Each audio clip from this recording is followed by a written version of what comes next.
பொதுவாக ஒரு குழந்தைக்கு ஒரு கொடி சுற்றுது, இல்லை ஒரு ப்ரெஷர் சிம்டம்ஸ் இருக்குது, இப்படிலாம் தான் ஃபர்ஸ்ட் அந்த ஒரு கருவானது 8 வாரத்தில் மூவ் ஆரம்பிச்சிடும். ஆனால் அப்போ நம்மளால் உணர முடியாது. ஸோ இந்த காலகட்டத்தில் குழந்தையோட அசைவை கரெக்டாக கவனிக்க சொல்கிறோம். எப்படி கவனிக்க சொல்கிறோம்? குழந்தைக்குள்ளே ஏதாவது ஒரு பிரச்சனை இருக்குன்னு வச்சுக்கோங்களேன். First it will stop the moments. So அதனால் அவங்க கரு வளர்ச்சி பாதிக்கப்பட வாய்ப்புகள் உண்டு. கர்ப்ப காலத்தில் உப்பு அளவை குறைக்கணும். எந்த ஃபுட்ஸ் எல்லாம் ப்ரெக்னெண்ட்டாக இருக்கிறவங்க எடுத்துக்கலாம், எதெல்லாம் அவாய்ட் பண்ணுறது பெட்டர்? இது 2 தாங்க உணவு வகைகளை தவிர்க்க வேண்டியது. ஒவ்வொரு மாதமும் 1 கோடிக்கும் அதிகமான பார்வையாளர்களை சென்று சேரும் ஹெல்த் குரு சேனலில் உங்கள் நிறுவனத்தை விளம்பரப்படுத்த 9442302612 என்ற எண்ணை தொடர்பு கொள்ளுங்கள். இதே மாதிரி அவங்க பயப்படுற இன்னொரு முக்கியமான விஷயம் பேபியோட மூமெண்ட். குறிப்பிட்ட மாதத்துக்கு அப்புறமா தான் அந்த மூமெண்ட் ஆரம்பிக்கவே செய்யும். ஆனால் எப்பயாச்சும் தான் வரும். பட் போக போக வந்து கண்டினியூஸாக கொஞ்ச நேரம் ஒரு 1 hour மூமெண்ட் இல்லைனாலும் பயமாக இருக்குங்க, ஹாஸ்பிட்டல் போகலான்னு கிளம்பிடுவாங்க. ஸோ குழந்தையோட மூமெண்ட் அப்படிங்கிறது எவ்வளோ நேரம் இருக்கணும், எவ்வளோ நேரம் இல்லை அப்படின்னா நம்ம ஹாஸ்பிட்டல் போக வேண்டியது அவசியம்.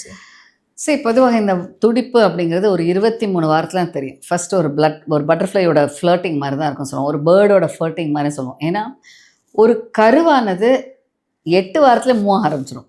ஆனால் அப்போ நம்மளால் உணர முடியாது. ஏன்னா நம்மக்கிட்ட வந்து ஒரு எறும்பு நம்ம மேலே வந்து தட்டுச்சுன்னா நமக்கு தெரியுமா? எறும்பு தட்டினா தெரியாது. ஆனால் அதே ஒரு பெரிய லைக் ஒரு பெரிய ஒரு எலி வந்து நம்மளை தட்டுச்சுன்னா நமக்கு தெரியும். இல்லை பெரிய ஒரு பூனை வந்து தட்டுச்சுன்னா தெரியும். அந்த சைஸ் மேட்டர்ஸ். ஸோ ஒரு கருவின் வளர்ச்சிக்கான சைஸ் ஒரு 23 வாரத்தில் ஆகும்போது அந்த கருவின் துடிப்பு ஒரு தாய் உணர முடியும்.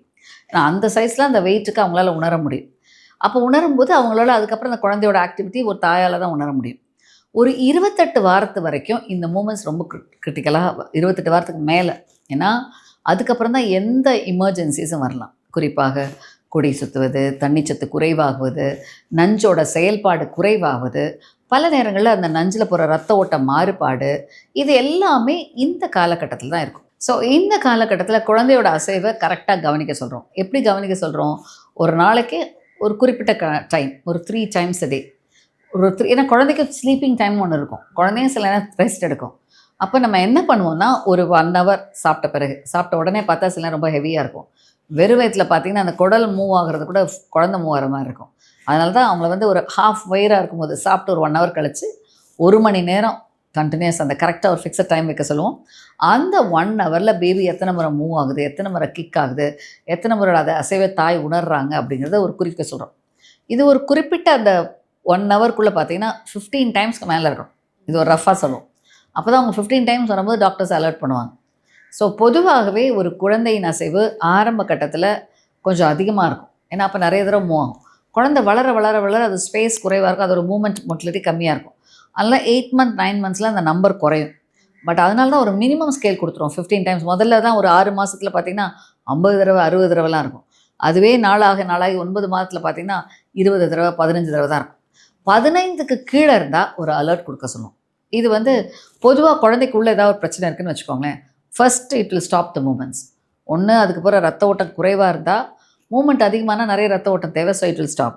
சில நேரம் மூமெண்ட் ஆகும்போது குழந்தையோட கொடி அழுத்துது அப்படின்னா அப்போ அது அவங்க ரொம்ப பயம் இருக்கும். Then also they will stop. So இந்த மாதிரியான மாற்றங்கள், இந்த மாதிரியான விஷயங்களை கண்டிப்பாக கர்ப்ப காலத்தில் ஒவ்வொரு பெண்ணும் உணரணும். இதை வந்து நாங்கள் அதனால தான் 28 வாரம் ஆச்சுன்னா எவ்ரிடே 3 times ஒரு 1 hour கண்டினியூஸாக மூமெண்ட்ஸ் பாருங்கம்மா. Even we give a chart to note it out. அதில் பார்த்தீங்கன்னா கரெக்டாக 8ஆம் மாதம் ஆரம்பத்தில் இருக்கிற துடிப்பு அடுத்து வர வர வர குறைவாகும். ஸோ அது வந்து ரொம்ப முக்கியமான விஷயமாக சொல்கிறோம். ஸோ ஒவ்வொரு பெண்ணும் இதை கண்டிப்பாக கவனிக்கணும். குறைவு இருந்தால் டாக்டரை இன்ஃபார்ம் பண்ணணும். இதுக்கு ஒரு எமர்ஜென்சி லைன்ஸ் கொடுத்துருவோம். பொதுவாக ஒரு குழந்தைக்கு ஒரு கொடி சுற்றுது, இல்லை ஒரு ப்ரெஷர் சிம்டம்ஸ் இருக்குது, இப்படிலாம் தான் ஃபர்ஸ்ட் அந்த குழந்தை மூமெண்ட் குறைவாகும். ஏன்னா அதுக்கு மூவ் பண்ணால் இன்னும் அதுக்கு மூச்சு விடுறது கஷ்டம் இருக்கலாம். அப்போ மூமெண்ட் குறைவாக இருக்க டைமில் நம்ம பார்த்தோன்னா குழந்தைக்கு எதாவது பிரச்சனை இருக்கான்னு கண்டுபிடிக்கலாம்.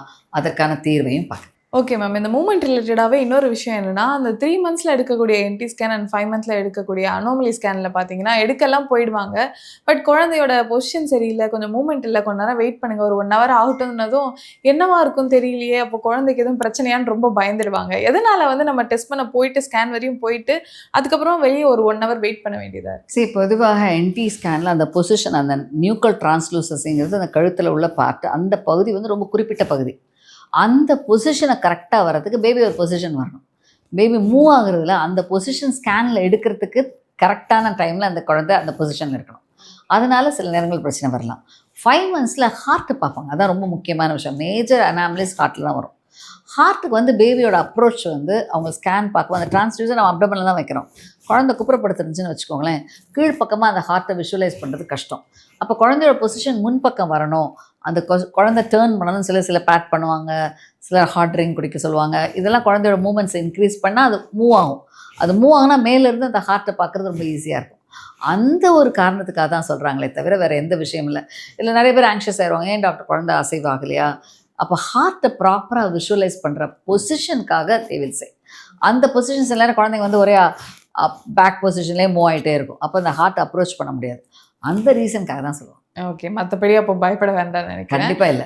ஸோ லாஸ்ட்டு ரொம்ப முக்கியமான விஷயம், நிறைய உணவுகள் எனக்கு பிடிக்கும், சாப்பிட தோணும்னு சாப்பிட ஆசைப்படுவாங்க. ஆனால் அது குழந்தைய பாதிச்சிடும், சாப்பிடாதுன்னு சொல்லிடுவாங்க, இவங்களும் விட்டுருவாங்க. ஸோ ஜென்ரலாக எந்த ஃபுட்ஸ் எல்லாம் ப்ரெக்னெண்ட்டாக இருக்கிறவங்க எடுத்துக்கலாம், எதெல்லாம் அவாய்ட் பண்ணுறது பெட்டர்? ஃபுட்டுங்கும் போதே நம்ம பார்க்குற ஒரு விஷயம் ஃபுட்டை பற்றி இல்லை, அந்த ஃபுட்டில் இருக்கிற காம்போனன்ட், குறிப்பாக சுகர் அண்ட் சால்ட். இதுதான் நமக்கு முக்கியமான விஷயம். ஏன்னா கண்டிப்பாக வந்து சாப்பிடக்கூடிய விஷயங்களை ருசியை கொடுக்குறது இது 2 தான். ஆனால் அந்த ருசி தான் பல பிரச்சனைகளே உண்டாக்கும். ஏன்னா கர்ப்பகாலம்ங்கிறது ஒரு டயபெட்டோஜெனிக் ஸ்டேஜ். ஏன்னா அந்த குழந்தைக்கு போகிற ரத்த ஓட்டத்தில் குளுக்கோஸ் நிறைய போகணும்னு நம்மளோட குளுக்கோஸ் மெயின்டைனிங் மெக்கானிசம்லாம் பிளண்ட் ஆயிரும். உதாரணத்துக்கு நம்மளோட அப்சார்ப்ஷன், சுகர் அப்சார்ப்ஷன் நிறையா இருக்கும். ஏன்னா குழந்தைக்கு போக வேண்டிய இதுக்காக அந்த அப்சார்ப்ஷனை கட் பண்ணுற மெக்கானிசம் போயிடும். 2வது யூரினரி எக்ஸ்க்ரீஷன் ஆஃப் சுகர் குறைவாகும். பல நேரங்கள் அந்த சுகரை நிறைய உருவாக்குறதுக்கான ஹார்மோன்ஸும் அதிகமாகும். ஸோ அதனால தான் கர்ப்பகாலம்ங்கிறது ஒரு டயபெட்டோஜெனிக்.